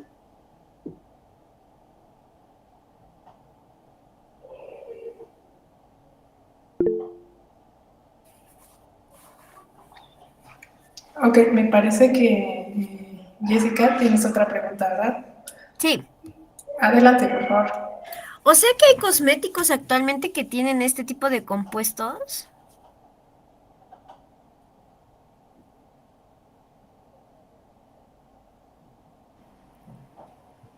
Bueno, en cosméticos justo era esta parte de antes del 2004 que se encontraban presentes en sustancias, bueno, que tenían sustancias como son las sustancias fluoroalquiladas, pero bueno, ya desde 2004 también fue regulada esta parte y se intenta pues ya quitarlo al 100%. Ok, muchas gracias. Carlinda, tenemos una pregunta en el chat de Keila Belén, de cómo se deben disponer esos sartenes, cómo se desecharían, si hay algún sitio en especial. Miren, justo hoy me llegó la información. Mañana en CEU hay un reciclatón. En ese reciclatón van a poder entregar distintos, a ver, déjenme consultar la información para que se las dé completa. Se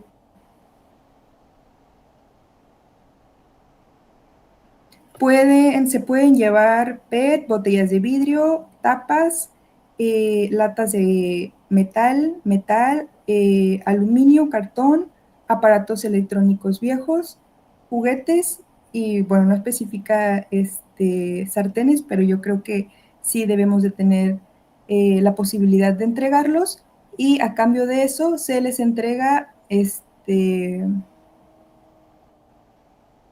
me parece que a cambio reciben abono orgánico para sus plantas. Entonces, si les interesa, mañana pueden acudir. Es en TU, Ciudad Universitaria. Ok, ya nada más para terminar.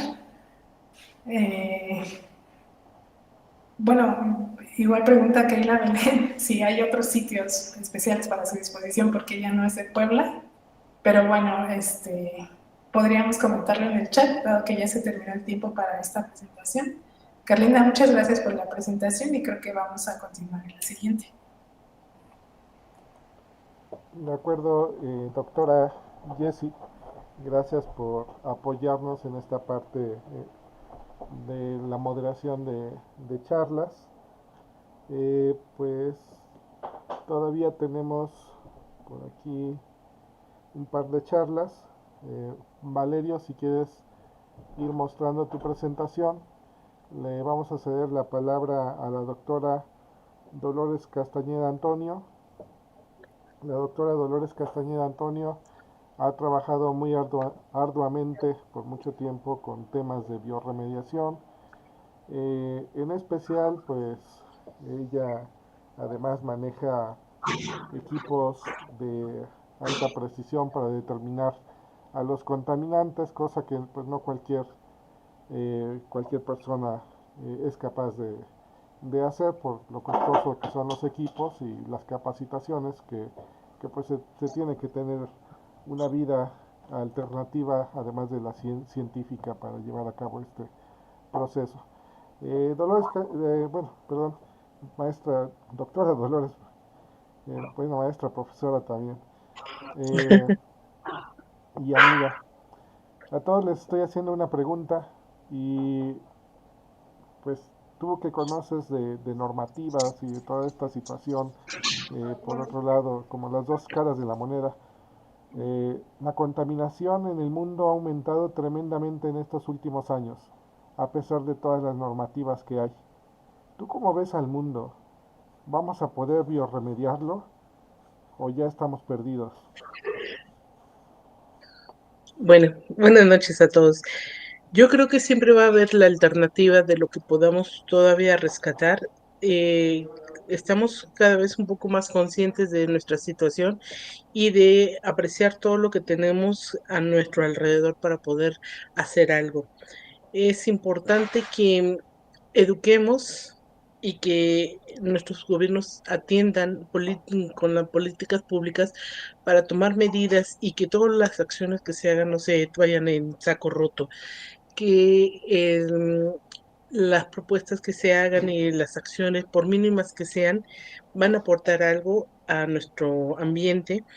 Y si bien es cierto que puede ser un proceso natural el que se está dando, podemos de alguna manera moderar la velocidad del deterioro que se tiene, e incluso ya con la pandemia nos ha demostrado que si nosotros estamos guardaditos en nuestra casa y empezamos a disminuir acciones que contaminan, la misma naturaleza se va regenerando. Entonces, creo que podríamos en muchas generaciones hacer una atenuación para nuestro bienestar de nuestro mundo y de nuestra misma sociedad, siempre que tengamos la intención de hacerlo.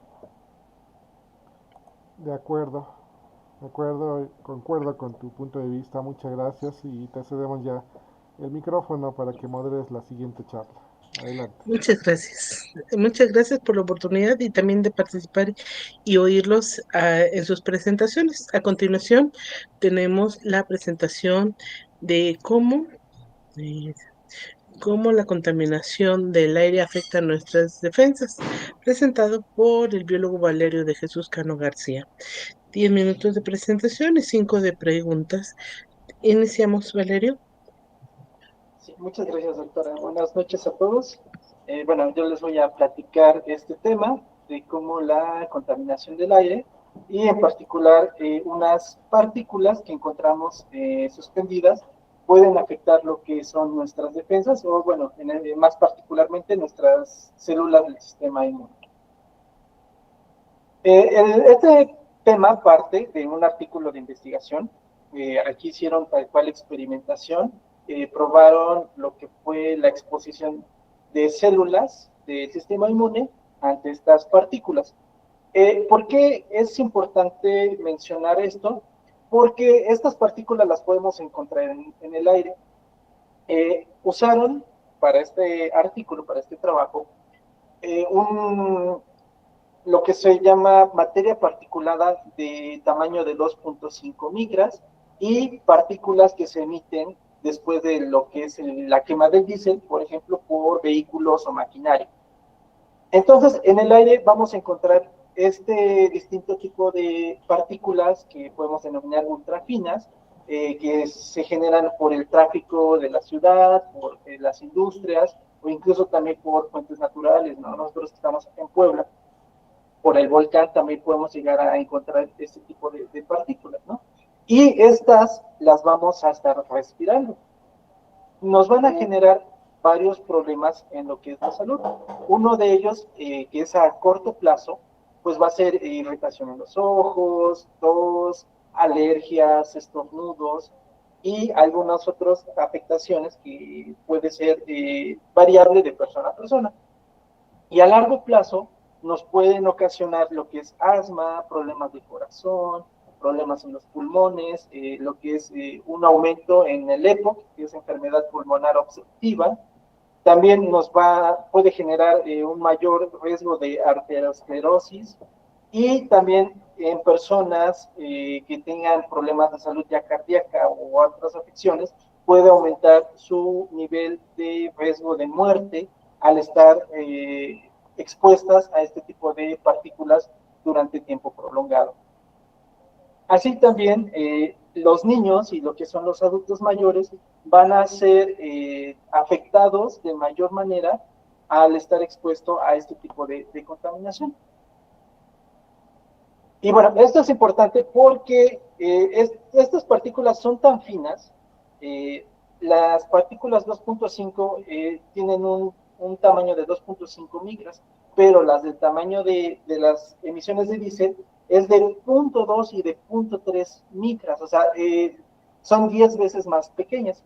Para que nos demos una idea del tamaño de estas partículas, un cabello humano tiene más o menos un grosor de 70 micras. Entonces, las partículas 2.5 son 28 veces más pequeñas y las partículas de la emisión de diésel son 280 veces más pequeñas que el grosor de un cabello. Entonces, son cosas prácticamente microscópicas que no podemos ver. Y bueno, para todas estas cuestiones que nos afectan a la salud, nuestro cuerpo va a tener lo que son unos guardianes inmunológicos. En este caso van a ser unas guardianas, porque vamos a tener células de lo que es el sistema inmunológico que nos van a estar protegiendo. Nuestra primera línea de defensa van a ser lo que son las células dendríticas. Estas células dendríticas son como muy dinámicas, son muy versátiles, porque son las primeras que van a detectar lo que son cuerpos ajenos, cuerpos extraños. Estos pueden ser bacterias, pueden ser virus, pueden ser, en este caso, contaminantes, y estos los van a detectar y entonces van a llevar, se va a formar un complejo que va a ser antígeno-anticuerpo. El antígeno van a ser todos estos bichitos que estemos respirando que están o que nos pueden causar afectaciones a la salud, y estas células las van a reconocer y las van a llevar o van a generar las vías de comunicación para que otras células, digamos como unas células tipo soldado, lo que pueden ser los linfocitos T, los macrófagos o demás células del sistema inmune, vengan y las ataquen y con esto evitar que nos enfermemos. Entonces nuestras células dendríticas pues es nuestra primera línea de defensa. Entonces en este estudio lo que quisieron probar es qué pasa cuando nuestras guardianas ya no son tan eficientes o que estas están lastimadas. Entonces, el estudio, ellos quisieron probar qué pasa cuando estas células dendríticas están expuestos a niveles bajos de estas partículas. ¿Por qué a niveles bajos y no a niveles altos? Porque a un nivel muy alto, pues las células prácticamente mueren. Pero al estar expuestas a cantidades, digamos, no tan altas, el concepto es subtóxico, las células siguen funcionando, pero no sabemos cuáles son como sus afectaciones a estas células, que es nuestra primera línea de defensa. Entonces, parte de lo que encontraron fue que de entrada nuestras células, estas células dendríticas, que, bueno, también vale la pena mencionar, fueron cultivadas, o sea, no probaron en personas, ¿no? Fueron cultivos especializados y que donde expusieron ante estas partículas contaminantes. Las células sí endocitaron y fagocitaron estas partículas, ¿no? Las de diésel, que les digo que es de 0.2 y 0.3 micras de tamaño, y la materia particulada de 2.5 micras. Entonces, estos circulitos acá abajo es unas fotos por técnicas de citometría, y así vieron las células, ¿no? Entonces, con la que fue la partícula más pequeña, las de diésel, se ve más negrito porque absorbieron mucho más partículas, y la materia mayor se ve un poco menos oscura, pero también absorbieron o endocitaron y fagocitaron estas partículas. Y entonces, esto ocasionó que se haga una abertura en lo que es la defensa que se puede medir, ¿no? Entonces aquí ya estaremos como en cierto riesgo de que los patógenos nos puedan afectar. En particular, hicieron de las pruebas relevantes 2 simulaciones. Una donde quisieron probar la respuesta de las células ante lo que sería un simulacro, bueno, ante un ataque de bacterias, por decirlo. Y entonces nuestras células, al ya tener estas partículas dentro, todavía contra las bacterias tuvieron una respuesta positiva. Todavía todavía son capaces de defender o de generar estas vías de comunicación para lo que son la señalética de bacterias como un antígeno o un cuerpo que pueda estar atacando el sistema inmune. Y en lo que fue la simulación para la respuesta ante virus, las células con las partículas ya endocitadas, tanto de diésel como de la materia particulada 2.5, pues aquí sí hubo un problema, porque aquí ya no hubo una respuesta tal cual ante lo que fueron los virus. Y lo que se propone en este estudio es que esta situación se está dando por un daño lisosomal. Los lisosomas son pequeños organelos que tenemos dentro de las células y que en este caso se van a encargar de estar, en estas células dendríticas, su función va a ser que van a estar almacenando estos cuerpos extraños. Entonces, las células dendríticas, al tener llenos sus lisosomas, ya no van a tener la funcionalidad al 100%. Y la propuesta es que esto está afectando lo que es la fagocitosis y lo que es la producción de interferones para la detección de virus. Y en conclusión, la información que nos está dando este artículo es que las partículas inhaladas pues pueden afectar selectivamente la función inmunológica, incluso en ausencia de citotoxicidad, es decir, aunque no nos maten estas células guardianas, sí nos va a estar haciendo un daño al estar expuestos ante este tipo de contaminantes. Este mecanismo puede contribuir a la elevada incidencia de infecciones respiratorias en entornos altamente contaminados, por lo que es importante preservar la función de las células dendríticas y la homeostasis lisosomal. Y esto puede ser una clave para reducir los efectos inmunotóxicos de la contaminación. Pues obviamente se necesitan más estudios para saber cuáles son los efectos a largo plazo de la acumulación de este tipo de partículas contaminantes en lo que son las células del sistema inmune. Y pues el desarrollo de estrategias preventivas enfocadas en cuidar la salud de las células dendríticas puede ayudar a proteger el sistema inmunitario frente al daño ambiental o la alta carga contaminante que podemos tener en lo que son las ciudades. Y pues este sería mi presentación. Muchas gracias por su atención. Muchas gracias, Valerio. ¿Alguien tiene alguna pregunta? Adelante, Elisa. Gracias, Valerio, muy buena presentación, pero me llamó la atención esta metodología de utilizar las células dendríticas para poder hacer una disminución o si es que lo entendí así, una disminución de las micropartículas que nosotros vamos introduciendo a nuestro organismo. Algo que me ha llamado la atención de las diferentes ponencias que ustedes han presentado es que de principio, en general, la población desconocemos lo que aspiramos todos los días, lo que comemos todos los días, lo que nos ponemos todos los días. Pero lo que yo aprecio, y el comentario que hizo hace un momento la doctora Dolores, es que tenemos que irnos adaptando a las condiciones. Desde tu perspectiva, Valerio, ¿crees viable esta técnica de mejora o de atrapar las micropartículas en nuestro organismo a través de las dendritas? Y esto lo hago así abierto porque, pues, a bien sabemos que todos tenemos nanopartículas y micropartículas en el organismo. Y por lo menos yo pienso, de antemano nuestras dendritas pues ya están un poco defectuosas, en el caso mío, que ya tengo más de 50 años, en el caso de los jóvenes, en el caso de los bebés, que ya se han detectado también los microplásticos en lo que es la placenta. ¿Cómo ves tú esta evolución del humano con toda esta cantidad de nano y micropartículas en nuestro ambiente? Escucho tu opinión. Muchas gracias. Sí, gracias. Bueno, en este caso, más que ellos hayan querido usar este tipo de células como una forma de resolver este problema de la exposición de contaminantes, es una respuesta del sistema inmune. O sea, nuestras células ya cumplen esa función. O sea, al estar nosotros expuestos ante materia particulada del aire o de distintas fuentes, las células ya están sufriendo estos procesos, pero no se había encontrado como tal qué es lo que estaba pasando en su funcionalidad.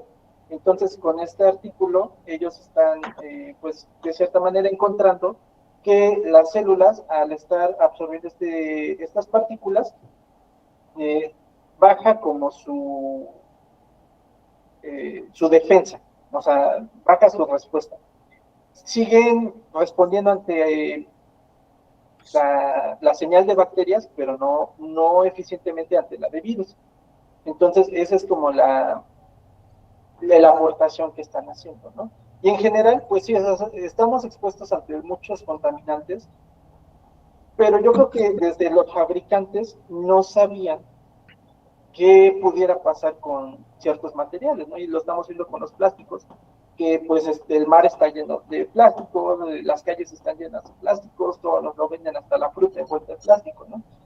Y entonces todo esto pues está ocasionando problemas que no se previeron y ahorita estamos sufriendo las consecuencias y nuestros cuerpos, nuestra fisiología, pues se está adaptando lo mejor que puede, ¿no? Y en este caso pues estamos teniendo estas respuestas por parte de las células y que falta mucho por conocer qué tanto nos está afectando o qué tanto nos puede llegar a afectar.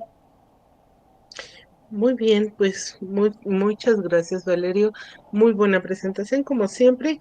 Agradecemos y si hubiera alguna pregunta más para Valerio, pues que le hiciéramos en forma escrita para que nos las conteste, porque ya agotamos nuestro tiempo. Entonces, vamos con nuestra siguiente presentación. Gracias, Valerio. Muchas gracias, doctora Dolores, por ser moderadora de esta presentación. Pues le vamos a ceder la palabra a la doctora Elisa para ser moderadora de la última presentación, que va a cargo de Cristina. Cristina, si nos puedes proyectar tu presentación, por favor. Y bueno, mientras, ¿cómo has visto las presentaciones, doctora Elisa? Ya ahorita opinaste en una de tus preguntas. ¿Hay algo que te llame la atención y que a pesar de que estamos en el ambiente a lo mejor no conocías? Bueno, realmente lo que me llama la atención es que los estudiantes estén interesados en reconocer nuestro ambiente, el que ellos estén intentando explicar un trabajo de otros científicos, por lo menos para mí de manera personal es muy relevante y sobre todo que ayuda a hacer difusión. Quizás este foro es muy pequeñito, pero el recordar las notas, los datos, es un tema de comunicación constante entre los estudiantes y aunque pues son las nuevas generaciones y sé que no les vamos a dejar el mejor mundo, pero pues tienen que ver con lo que tienen o con lo que van a lidiar a futuro. Porque sí, lo mencionaba hace un momento Valerio, quizás los fabricantes no sabían lo que estaban haciendo hace 20 años, pero ya estamos viviendo en este momento donde ya la gran cantidad de nano y micropartículas están presentes. ¿Cómo vamos a adaptarnos al futuro? Pues realmente les toca a las nuevas generaciones ir tomando esa adaptación. Creo que eso es lo que más me ha sorprendido de este pequeño foro. Gracias, doctor. De acuerdo, pues adelante con la moderación de la siguiente ponencia. Pues muchas gracias a todos por mantenerse en este pequeño foro. Ahora le toca su presentación a Cristina Benítez García, con evaluaciones de riesgo para la salud de partículas y contaminantes gaseosos inorgánicos en áreas urbanas e industriales. Tenemos 10 minutos de presentación y 5 minutos para preguntas. Adelante, Cristina.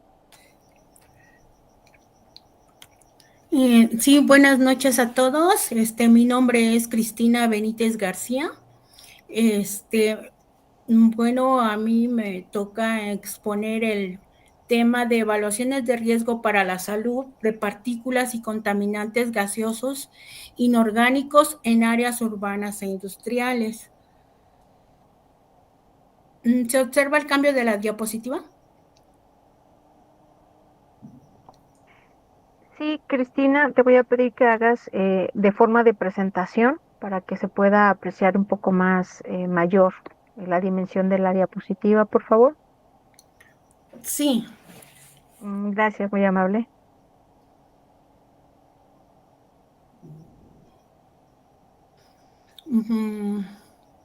Bueno, buenas noches. Les voy a hacer una reseña inicial de lo que es el artículo que se estudió. La contaminación atmosférica es un problema de salud pública mundial debido a sus efectos nocivos para la salud. Sin embargo, existen escasos datos sobre las concentraciones y fuentes de contaminantes gaseosos inorgánicos, como es el caso del dióxido de nitrógeno, el CO, el dióxido de azufre y el material particulado.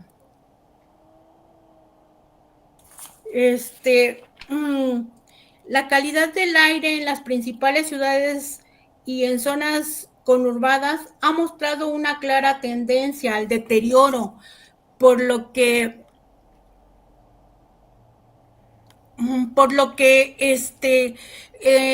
se observa concentraciones de partículas y de estos compuestos que ya mencioné, que son principalmente derivados de procesos de combustión de combustibles a base de hidrocarburos. Los contaminantes producto de estas combustiones principalmente son las partículas PM10 y 2.5 y los óxidos de nitrógeno, dióxido de azufre, y lo que principalmente ocasionan estos contaminantes son varias enfermedades cardiovasculares y pulmonares y muertes prematuras y efectos cancerígenos.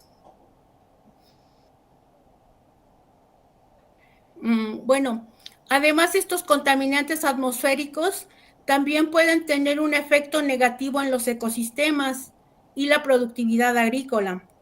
Además dañan el patrimonio construido y están relacionados con el cambio climático.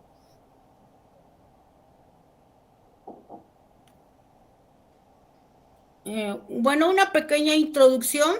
Dice que las consecuencias nocivas de la contaminación atmosférica para la salud pueden provocar diversos problemas, tanto en la salud de los humanos como en animales.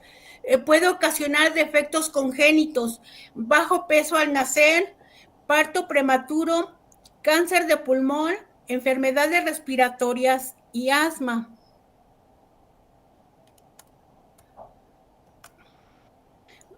Bueno, estos contaminantes principalmente afectan el sistema respiratorio en los seres humanos, ya que pueden experimentar irritación en las vías respiratorias debido a una exposición significativa de los óxidos de nitrógeno, y la exposición breve del dióxido de azufre puede dañar el sistema respiratorio, y la exposición de concentraciones bajas de monóxido de carbono puede causar cansancio en personas sanas y dolor en el pecho en personas con cardiopatías, y es letal a niveles muy altos.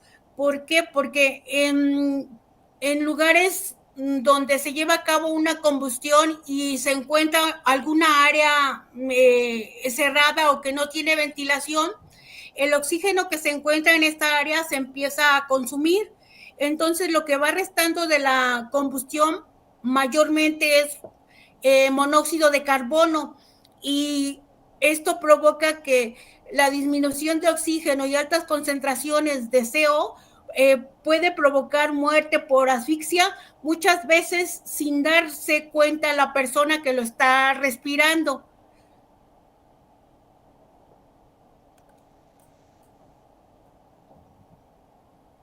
Bueno, también tenemos el origen de estos contaminantes, principalmente el origen de las partículas en suspensión, como son partículas PM10 y 2.5, que ya se mencionó, que son partículas micrométricas, de diámetros micrométricos. Bueno, estas pueden producirse durante la combustión que les mencionaba, mediante utilización de combustibles derivados de hidrocarburos. Se ha incluido el uso de chimeneas y calentadores de queroseno en la industria, y también se generan en partículas que generan personas al fumar.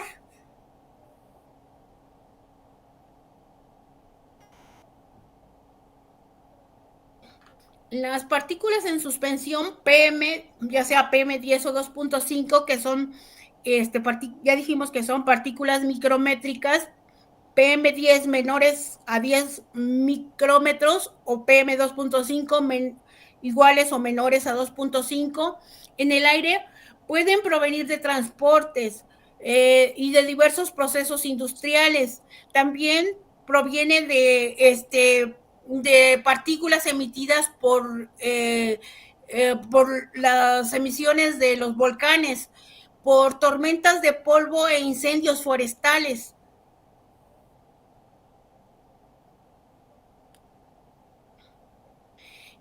La combustión de combustibles fósiles en la industria, como los generadores de energía y los vehículos, son los principales productores de estos contaminantes.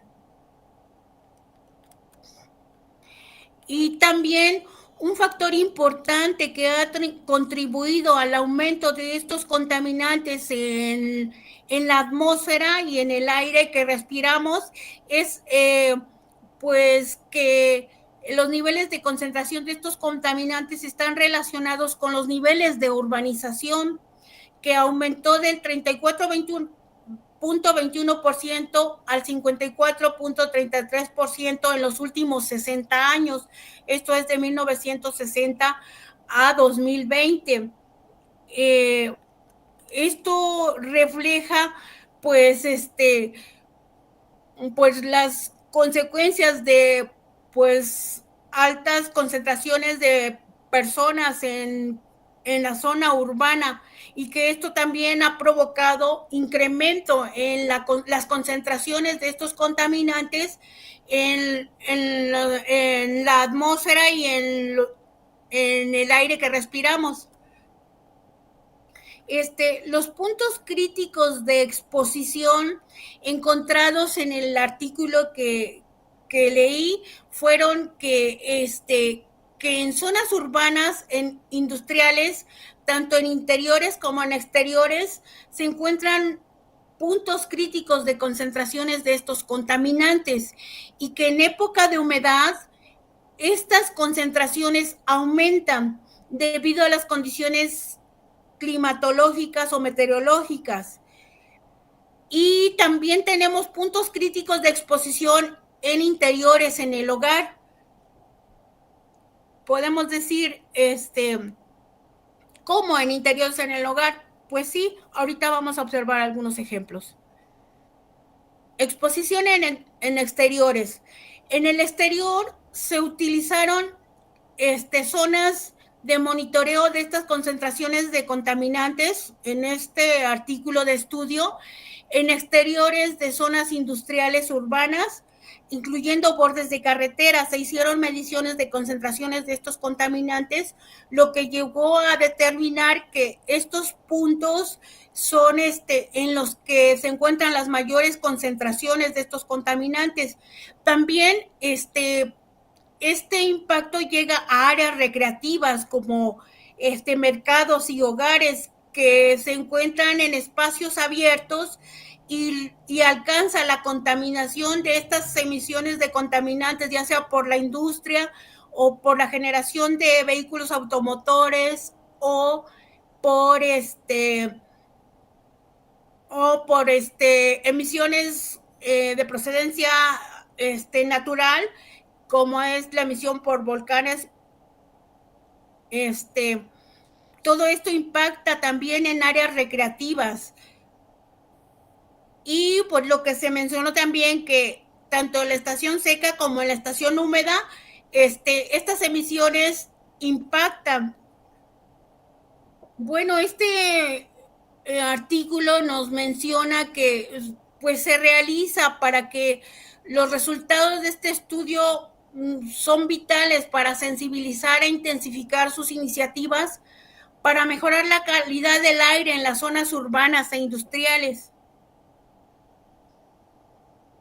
Y bueno, aquí muestro algunos ejemplos de en qué casos estamos expuestos a concentraciones de estos contaminantes en interiores. Pues sí, en interiores de nuestros hogares, algunas personas se encuentran en contacto con estos contaminantes cuando utilizan combustibles y madera o carbón en labores de cocción de alimentos o sistemas de calefacción en interiores. En algunas zonas donde el clima es muy frío, pues utilizan pues calentadores a base de madera, carbón. Esto, bueno, genera contaminación por partículas y de esta manera en interiores también estamos expuestos a estos contaminantes, no tanto de sustancias gaseosas como óxidos de nitrógeno, dióxido de azufre, pero sí de CO y de partículas. Al llevar a cabo la combustión de madera o carbón, pues este artículo principalmente monitoreó las concentraciones de estos contaminantes en diferentes condiciones de exposición, ya sean interiores, exteriores, en época húmeda, en época seca, encontrando como conclusión lo siguiente. Para concluir, este artículo nos dice que fue el primer estudio de este tipo de analizar la calidad del aire en interior y exterior en estaciones secas y húmedas, en áreas urbanas e industriales. Y se determinó que las mayores concentraciones de contaminantes se encontraron en la vía húmeda.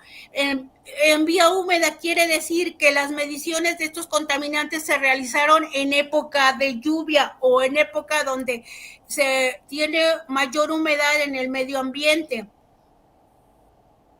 Y bueno, los resultados de este estudio también revelan que la estación húmeda de en las mediciones realizadas en la estación húmeda de estos contaminantes, los niveles de concentración de los mismos se encontraban por encima de lo establecido por la Organización Mundial de la Salud como parámetros máximos permisibles de exposición.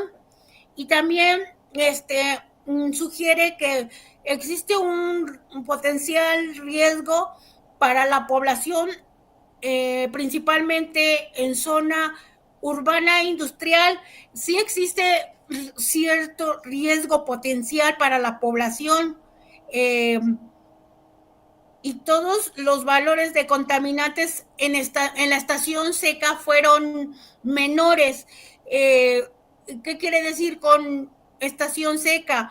Quiere decir que también se hicieron mediciones en época de el año como primavera, en donde hace mucho calor, y en esta época también se hicieron las mismas mediciones y pues se encontró que los valores de contaminantes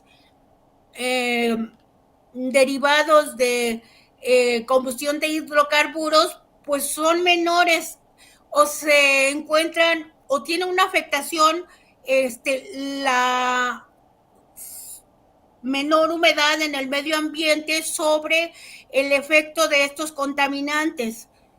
Y pues esto es lo que concluyó el artículo a grandes rasgos de la contaminación proveniente de hidrocarburos, de la combustión de hidrocarburos en la atmósfera. Y pues esta sería mi presentación. Bueno, gracias. Muchas gracias, Cristina, por tu presentación. Una disculpa al público, nos hemos consumido los 5 minutos de preguntas.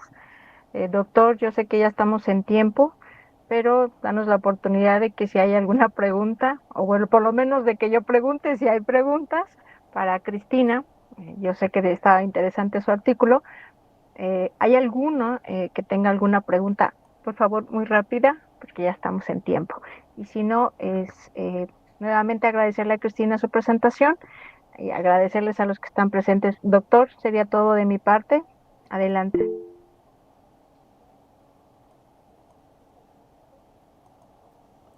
Ok, yo tengo una pregunta. Entonces, Cristina, ¿por qué crees que en estación húmeda hay, digamos, mayor efecto del monóxido de carbono sobre, bueno, también más concentración, ¿no? Y mayor efecto sobre la salud humana? Sí, cuando estamos en época húmeda, mayores concentraciones, hay mayor humedad, mayor nubosidad. Todo esto ocasiona una especie de capa. La nubosidad realiza una especie de capa, lo que hace que los contaminantes queden debajo de la nubosidad y que no se dispersen a la atmósfera arriba de las nubes.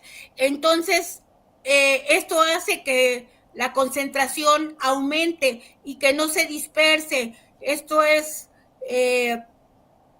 parecido, bueno, lo podría comparar como el efecto invernadero, pero esto es correspondiente a la nubosidad o la capa que se forma por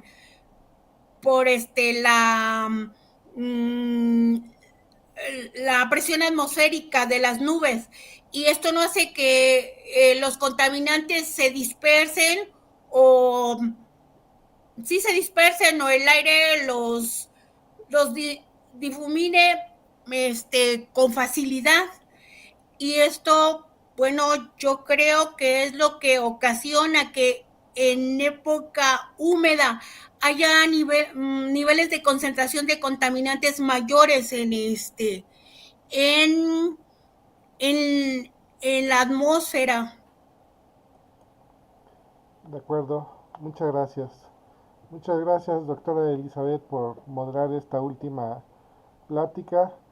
Agradezco a todos los ponentes que estuvieron dispuestos a hacer esta transmisión hacia la población sobre los contaminantes ambientales y cuáles son sus implicaciones. También agradezco a todos los moderadores por tomarse el tiempo de venir pues prácticamente de última hora, que fueron convocados y tuvieron la amabilidad de estar con nosotros. También agradecemos a todos los asistentes por estar aquí presentes, escuchando parte de lo que en el posgrado eh, de ciencias ambientales, no me sé todavía bien el nombre del posgrado, se van a enojar conmigo los doctores, pero agradecemos realmente la presencia de todos ustedes aquí. Yo voy a les voy a pasar el correo electrónico a través de quienes los invitaron. Lo voy a poner también aquí en el chat, por si hubiera alguien que quisiera, de los asistentes, quisiera una constancia como recuerdo de haber asistido a esta sesión. Pues me puede solicitar, digamos, esa constancia y con gusto se las haremos llegar. Desde luego, todos los moderadores y los ponentes van a tener su constancia. Y nuevamente, muchas gracias a todos por estar presentes aquí. Espérenme, no se vayan, le voy a poner aquí el correo en el chat. Lo estoy escribiendo, pero es jesus.munoz@correo.wap.mx. Entonces, bueno, ahí si lo quieren copiar por si quisieran esa constancia. De todos modos, los ponentes, como hicieron invitaciones, pues les pueden pasar mi correo electrónico a las personas que vinieron. Y creo que queda como bonito recuerdo de haber asistido a este pequeño foro, como nos mencionaron hace un momento, este pequeño foro, pero que no sea el último, que sea el primero y que de aquí arranquemos a una comunicación más activa hacia la sociedad, porque bueno, normalmente los científicos tenemos muchos foros, pero entre científicos, y eso pues ya no vale, porque pues realmente el sistema está tan contaminado, entre científicos sabemos, entre científicos nos platicamos soluciones, pero esto no va a permear hasta que la sociedad realmente se entere de todas las cosas que hay alrededor. Entonces, pues muchas gracias sobre todo a los asistentes por estar aquí con nosotros. Le levantaron la mano, creo que querían aplaudir. Pues muchas gracias de nuevo a todos. Cerramos ya, damos por terminada esta sesión. Hasta luego. Hasta luego. Hasta luego, buenas noches Hasta a luego. todos. Gracias, buenas noches a todos. Buenas noches a todos. Gracias. Gracias. Gracias. Bye.